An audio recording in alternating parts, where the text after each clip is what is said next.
All of his co-workers were gone. What could it mean? Stanley decided to go to the meeting room. Perhaps he had simply missed a memo.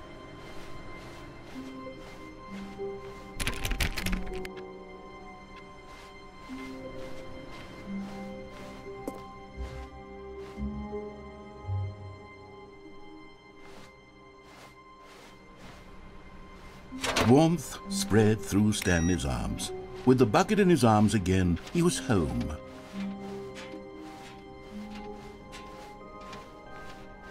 Stanley clutched the bucket tightly to his chest and entered the door on his left.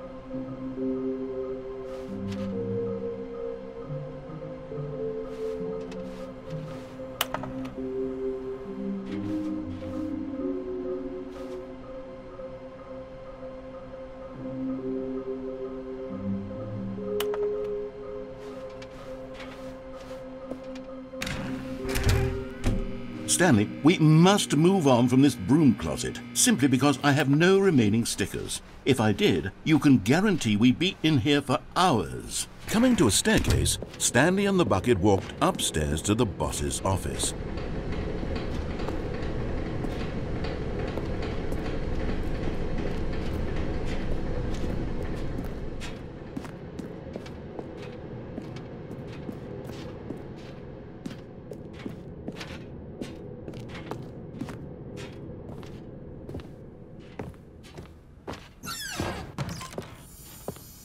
Another miniature Stanley figurine. This, there really must be a snappier name for these things. What about mini-stands? Stanley figs?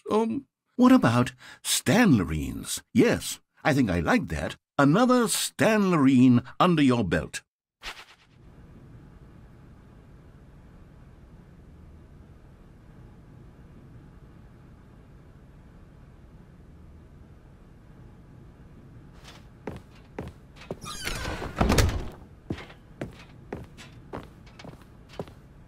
Stepping into his manager's office, Stanley was once again stunned to discover not an indication of any human life. Crushed by the weight of this revelation, Stanley may have broken down into an emotional dumpster fire if not for the soothing presence of the bucket. Even now, but Stanley guessed the correct code by sheer luck. Was it that the bucket knew all along? Was the bucket guiding him? Yes, this is certainly the most logical explanation.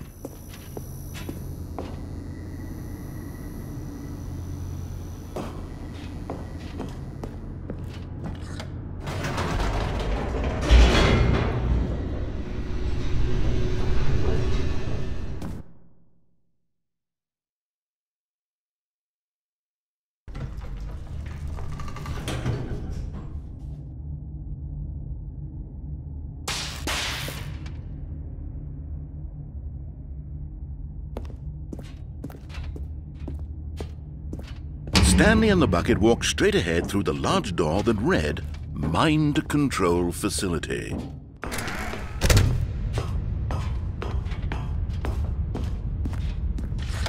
The lights rose on an enormous room packed with television screens.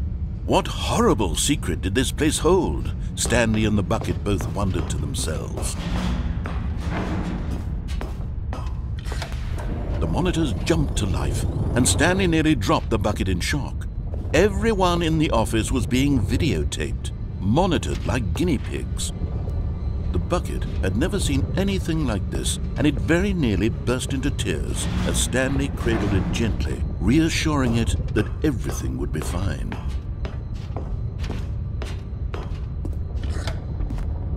Was the bucket under the mind control facility's influence as well?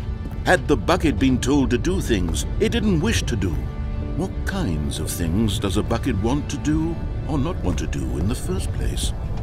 These questions raced furiously in Stanley's feeble mind.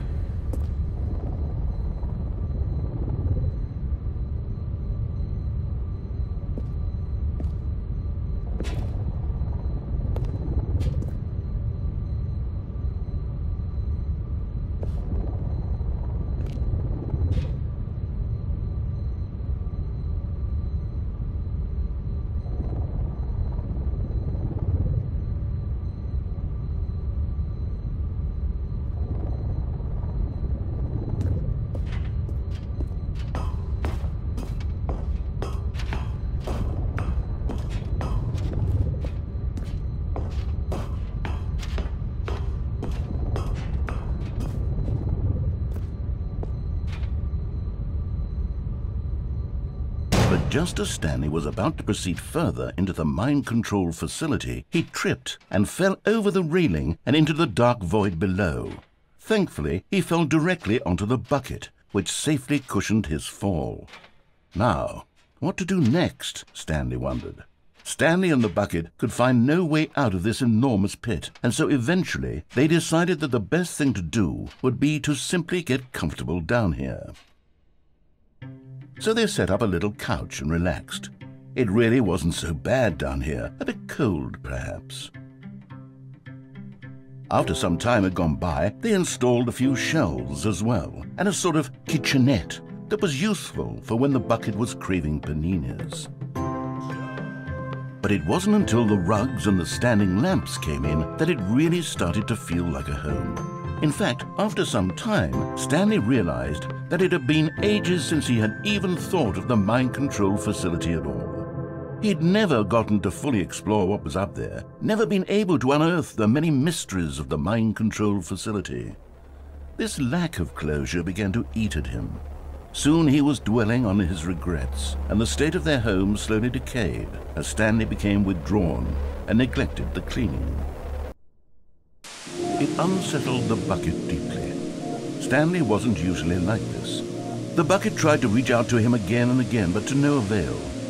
All Stanley could think about, all he could talk about, was going back, doing it over again, staying on the path. It was a mistake to leave the path. It was a mistake. It was a mistake. I need to do what the narrator says. I need to see the true ending. This made no sense at all to the bucket, which was simply trying to live its life down here as comfortably as possible. Yet Stanley was unconsolable. This isn't an ending. This is just a hole in the ground. The bucket sighed. True, it wasn't an ending. But it's where we happen to be. And maybe, possibly, if we accept the reality of things, maybe this will become an ending eventually. It's what the bucket was counting on. The two of them waited for a very long time.